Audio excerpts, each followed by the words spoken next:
ছাত্ররা নতুন দল করতে চাইছে, আমরা স্বাগত জানাই। অভ্যুত্থানের চৈতন্য নিয়ে, আকাঙ্ক্ষা নিয়ে যদি নতুন দল হয়, তাহলে ছাত্রদের একাংশ তারা যদি দল গঠন করে আমরা স্বাগত জানাবো। কিন্তু ক্ষমতায় থেকে দল গঠন বাংলাদেশের মানুষ ভালোভাবে নেয় না। রাজপথে আসেন, জনগণের ভেতর থেকে নতুন দল গড়ে তোলেন, যেমনটা আমরা গড়ে তোলার চেষ্টা করেছি। আমাদের ইতিহাস, সংগ্রামের ইতিহাস, আগামী ইতিহাসও জনগণের স্বার্থের পক্ষে, তার বৃহত্তর স্বার্থের পক্ষে থাকবে। আমরা আমাদের ইতিহাসে বহুবার দেখেছি আমাদের ছাত্র, শ্রমিক, তরুণরা, আমাদের দেশের মানুষ আবার জুলাই আগস্টে তার প্রমাণ রেখেছেন। ফ্যাসিস্টরা তিলে তিলে আমাদের অপমান করেছে।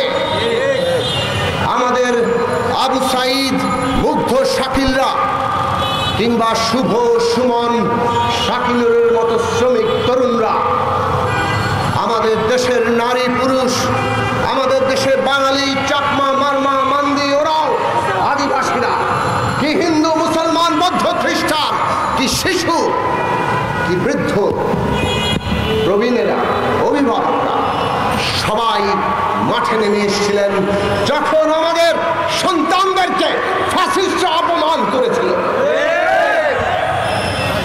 সেই অপমানের বদলা ফ্যাসিস্ট সরকারকে কেবল ক্ষমতা থেকে সরিয়ে নয়, পালিয়ে যেতে বাধ্য করে এই দেশের মানুষ, আমাদের দেশের ইতিহাসের হাজারো লক্ষ প্রাণ যারা আত্মত্যাগ করেছেন, দিয়েছেন এই দেশ গড়ার জন্য, এই জনপদের মানুষের ভবিষ্যৎ নির্মাণের জন্য, তাদের সবার আত্মত্যাগকে আবার নতুন গৌরবে গৌরবান্বিত করেছেন।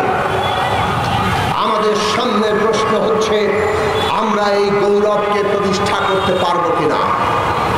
আমরা কি এই শহীদের আত্মত্যাগ, ৩০,০০০-এর উপরে যারা আহত হয়েছেন, এখনো কাতরাচ্ছেন, হাজারো ছাত্র, শ্রমিক, তরুণ যাদের চোখ অন্ধ হয়ে গেছে, হয় পুরোপুরি, না হয় মারাত্মকভাবে ক্ষতিগ্রস্ত হয়েছে, আজকে প্রশ্ন, বাংলাদেশ তাদের এই আত্মত্যাগের যে পরিণতি, একটা সত্যিকার গণতান্ত্রিক বাংলাদেশ, বৈষম্যহীন বাংলাদেশ, সাম্যের বাংলাদেশ, মানবিক মর্যাদার বাংলাদেশ এবং সামাজিক ন্যায় বিচারের বাংলাদেশ তৈরি হবে কিনা, সেই পথে আমরা হাঁটতে পারবো কিনা?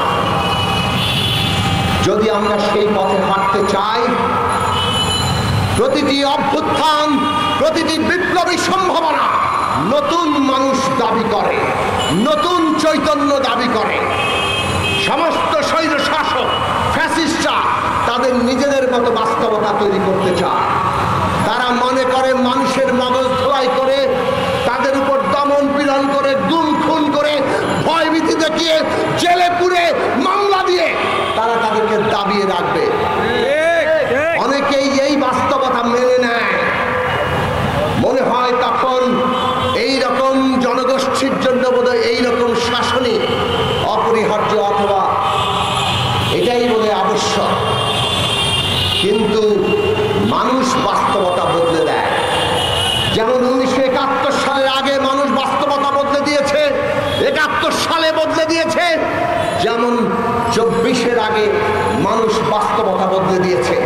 ফ্যাসিস্টরা ভেবেছিল গুলি করলেই বোধহয় ভয় পেয়ে পালিয়ে যাবে, কিন্তু তারাও দেখেছে একটা গুলি করলে একটা মরে, কিন্তু আরো বহু 10 জন দাঁড়িয়ে থাকে।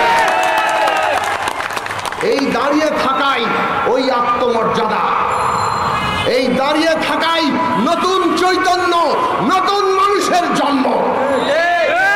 আজকে আমাদের সেই নতুন চৈতন্য আর নতুন মানুষের জন্ম দরকার।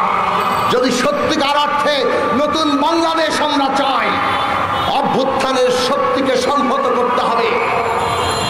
অভ্যুত্থানের যে চৈতন্য, গণতান্ত্রিক বাংলাদেশ, সেই গণতান্ত্রিক শক্তি গড়ে তুলতে হবে। আর সেই গণতান্ত্রিক শক্তি গড়ে উঠবে ছাত্রদের মধ্য থেকে। ছাত্র সমাজ, শ্রমিক তরুণরা, এই দেশের ছাত্র শ্রমিক তরুণরা, তারা নতুন চৈতন্য নিয়ে নতুন রাজনৈতিক শক্তি গড়ে তুলবে। আর তাতেই সম্ভব কেবল নতুন বাংলাদেশ। অভ্যুত্থানের উপর দাঁড়িয়ে শহীদদের তালিকা করেন, তাদেরকে জাতীয় মর্যাদায় অধিষ্ঠিত করেন, তাদের পরিবারের দায়িত্ব নেন, আহতদের চিকিৎসা দেন, তাদের প্রত্যেকের জীবনের দায়িত্ব নেন। আজকে আপনারা সেই কাজ এখন পর্যন্ত করতে পারেন না। এটা দুঃখজনক, এটা বেদনাদায়ক, এটা বিব্রতকর।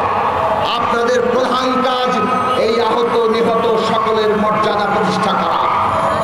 আপনাদের দ্বিতীয় কাজ ন্যায় বিচার প্রতিষ্ঠা করা। এই কাজের পরে বাংলাদেশের গণতান্ত্রিক উত্তরণ সম্পন্ন করা। সেটা না করে অন্য অনেক কাজ আপনারা যদি করেন, সেইটা মানুষ খুব ভালো চোখে দেখবে না। আমরা দেখছি, আজান দিচ্ছে, আমি শেষ করছি এখনই। আমরা দেখতে পাচ্ছি সরকারের যে পরিচালনা নীতি, তাতে বাংলাদেশে ফ্যাসিস্টের দোসররা এখনো রাষ্ট্র ক্ষমতার বিভিন্ন পরতে পরতে এমন ভাবে আছে যে এমনকি আহতরা পর্যন্ত সুচিকিৎসা পায় না হাসপাতালে। এটাই বলে দেয় বাংলাদেশের বাকি ক্ষেত্রে কি চলছে। বাংলাদেশের মানুষ বাজারে গেলে তাদের অবস্থা খারাপ, জানমালের নিরাপত্তা নেই। বাংলাদেশের মানুষ দেখতে পাচ্ছে ভয়ঙ্কর ভাবে আজকে নানা জীবনে তাদের জীবনের মধ্যে সংকট। এই সব সংকট দূর করা আপনাদের বড় কাজ। এই সংকট দূর করার জন্য পুরো রাষ্ট্র ব্যবস্থার যে পুনর্গঠন দরকার, সেটা ভালো মতো করেন। রাজনৈতিক দলগুলোর প্রয়োজনীয় সহযোগিতা দেন। সেই সহযোগিতা না নিয়ে আপনারা যদি নিজেদের মতো করে কেবল চালাতে চান, তাহলে ব্যর্থ হবেন। কিন্তু ব্যর্থতা আমরা আপনাদের হতে দিতে পারি না। কাজেই আমরা যা বলি, আমরা আপনাদের সহযোগিতা করতে চাই। জাতীয় রাজনৈতিক কাউন্সিল গঠন করেন, ছাত্রদের জন্য ছাত্র কাউন্সিল গঠন করেন এবং সবাইকে নিয়ে বাংলাদেশ পরিচালনা করে গণতান্ত্রিক বাংলাদেশ তৈরি করেন। ছাত্ররা নতুন দল করতে চাইছে, আমরা স্বাগত জানাই। অভ্যুত্থানের চৈতন্য নিয়ে, আকাঙ্ক্ষা নিয়ে যদি নতুন দল হয়, তাহলে ছাত্রদের একাংশ তারা যদি দল গঠন করে, আমরা স্বাগত জানাবো। কিন্তু ক্ষমতায় থেকে দল গঠন বাংলাদেশের মানুষ ভালোভাবে নেয় না। রাজপথে আসেন, জনগণের ভেতর থেকে নতুন দল গড়ে তোলেন, যেমনটা আমরা গড়ে তোলার চেষ্টা করেছি। আমাদের ইতিহাস, সংগ্রামের ইতিহাস, আগামী ইতিহাসও জনগণের স্বার্থের পক্ষে, তার বৃহত্তর স্বার্থের পক্ষে থাকবে। বাংলাদেশ ছাত্র ফেডারেশন এই দেশে লক্ষ প্রাণের যে আত্মত্যাগ, সেই আত্মত্যাগ বুকে নিয়ে তার সংগ্রামের কাফলা অব্যাহত রেখেছে। আরো সুশৃঙ্খলভাবে সারা দেশের ছাত্র তরুণদেরকে সংগঠিত করে অভ্যুত্থানের আকাঙ্ক্ষার বাংলাদেশ প্রতিষ্ঠায় ছাত্র ফেডারেশন ভবিষ্যতে সেই ভূমিকা রাখবে, সেই আশাবাদ আমরা রাখি। আগামীর বাংলাদেশ আপনাদের দিকে চেয়ে আছে। প্রস্তুত হন নতুন বাংলাদেশ তৈরির জন্য। বাংলাদেশ আর আগের জায়গায় যাবে না। কোনো বিশ্ব শক্তি, কোনো আমাদের প্রতিবেশী বাংলাদেশকে পদানত রাখতে পারবে না। এই বাংলাদেশের রায় এবং এই বাংলাদেশে সমস্ত খেটে খাওয়া মানুষ সবার মানবিক জীবন নিশ্চিত করতে হবে। সমস্ত ছাত্রের শিক্ষা, শিক্ষা শেষে কোন রকম তদবির ঘুষ ছাড়া কর্মসংস্থান নিশ্চিত করতে হবে। আগামী দিনে সেই অর্থনীতি, আগামী দিনে সেই রাজনৈতিক ব্যবস্থা, নতুন রাজনৈতিক বন্দোবস্ত, সেইটা প্রতিষ্ঠার শক্তি গড়ে তুলুন। সেটাই আমাদের সামনের পথ। আপনাদের মঙ্গল হোক, আপনাদের জয়যাত্রা এগিয়ে চলুক।